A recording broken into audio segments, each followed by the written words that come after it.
Hi, it's a great pleasure to meet you all of you through this video.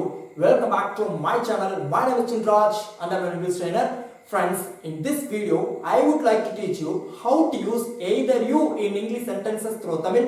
So I hope you all are ready for your today's lesson. Yes, let's get started. Before let's get started, if you're new to this channel, please do subscribe this channel and also press the bell icon for new updates. Okay விவாஸ், இன்னைக்கு இந்த வீடியோவில் நான் உங்களுக்கு teach பண்ண போகிறது என்ன அப்படின்னு கேட்டிங்கன்னா, எய்தர் யூ அப்படிங்கிறத யூஸ் பண்ணி சென்டென்சஸ் வந்து எப்படி மேக் பண்ணுறது. ஸோ நம்ம தமிழில் பேசிட்டு இருக்கிற சென்டென்ஸை எப்படி இங்கிலீஷில் சொல்கிறது அப்படிங்கிறது தான்.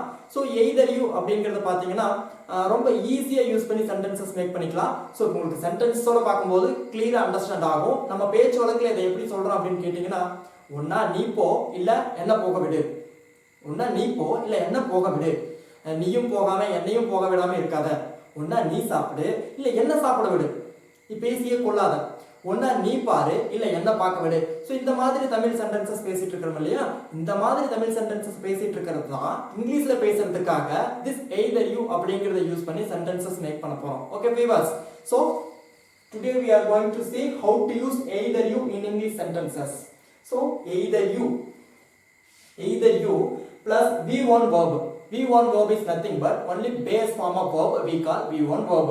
Speak, sit, go, come, like this.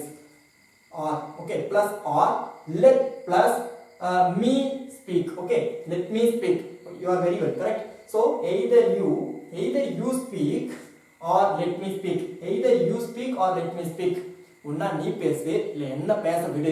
So விடுன்னு வந்துட்டாலே நீங்க இந்த லெட் அப்படிங்கிறத யூஸ் பண்ணிக்கலாம். மீ அதை எடுத்துட்டு நீங்க ஹிம், ஹர், them இப்படி ஆப்ஜெக்ட் ப்ரொனவுன்ஸ் நீங்க ஆட் பண்ணி சென்டென்சஸ் வந்து உங்களுக்கு நீடான சென்டென்சஸ் நீங்க ஈஸியா ஃப்ரேம் பண்ணிக்கலாம். Okay, either you speak or let me speak. either you speak or let me speak. லெட்னால விடு. ஸோ ஒன்னா நீ பேசு இல்லை என்ன பேச விடு. Okay, either you speak or let me speak. either you speak or let me speak. ஒன்னா நீ பேசு இல்லை என்ன பேச விடு. and either you eat. okay, either you eat or let me eat. ஒன்னா நீ சாப்பிடு இல்லை என்ன சாப்பிட விடு. either you eat or let me eat. either you eat or let me eat. and either you tell.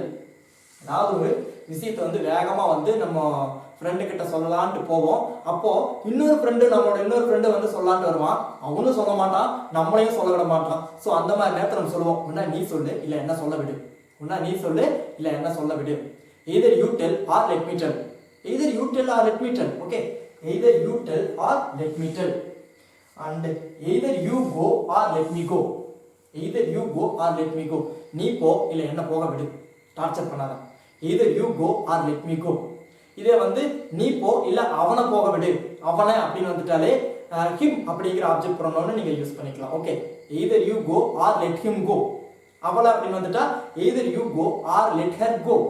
So இந்த object pronounce வந்து நீங்க இந்த இடத்துல சேஞ்ச் பண்ணி V1 verb வந்து சேஞ்ச் பண்ணி எவ்வளவு சென்டென்சஸ் வேணாலும் நீங்க மேக் பண்ணிக்கலாம்.